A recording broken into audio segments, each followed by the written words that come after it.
एक बादशाह के महल की चार दीवारी के अंदर एक वजीर और एक कारिंदा रहता था। वजीर और कारिंदे के पुत्र में गहरी दोस्ती थी।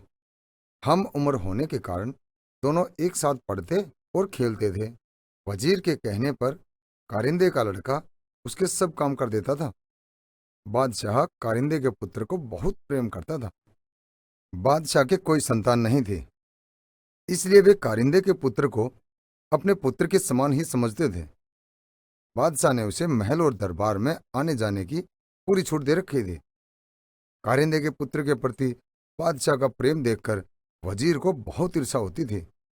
वजीर चाहता था कि बादशाह केवल उसके पुत्र को ही प्रेम करे।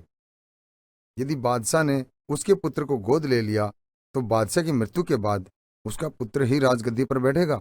वजीर की इच्छा के विपरीत बादशाह का प्रेम कारिंदे के पुत्र के प्रति बढ़ता ही गया। बादशाह वजीर के पुत्र को जरा भी पसंद नहीं करते थे, इसलिए वजीर कारिंदे और उसके पुत्र से मन ही मन ईर्ष्या करने लगा। वजीर ने कारिंदे के पुत्र को मारने का निश्चय किया। वजीर ने कारिंदे के पुत्र को रुमाल और पैसे देकर गोश्त लाने के लिए कहा। वजीर ने कारिंदे के पुत्र को अच्छी तरह समझाया कि गोश्त बाजार की गली के नुक्कड़ वाली दुकान से ही लाना है। कारिंदे का बेटा रुमाल और पैसे लेकर बाजार की ओर चल दिया।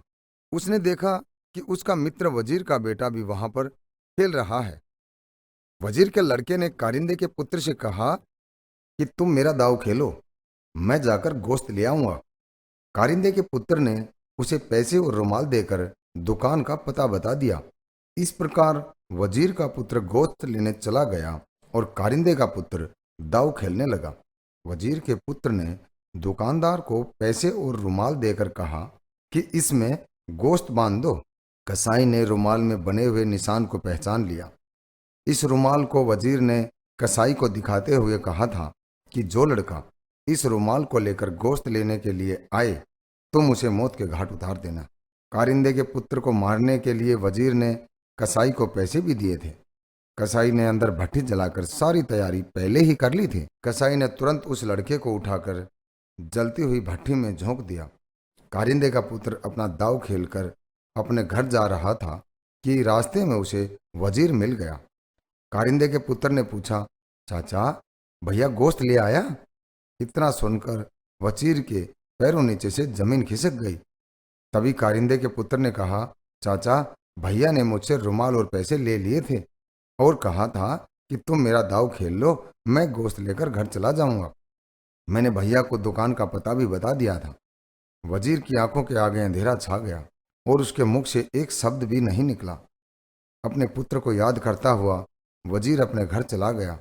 वजीर कह रहा था कि जो दूसरों के लिए कुआं खोदता है उसमें स्वयं गिरता है। शिक्षा। इस कहानी से हमें ये शिक्षा मिलती है कि हमें कभी किसी का बुरा नहीं करना चाहिए।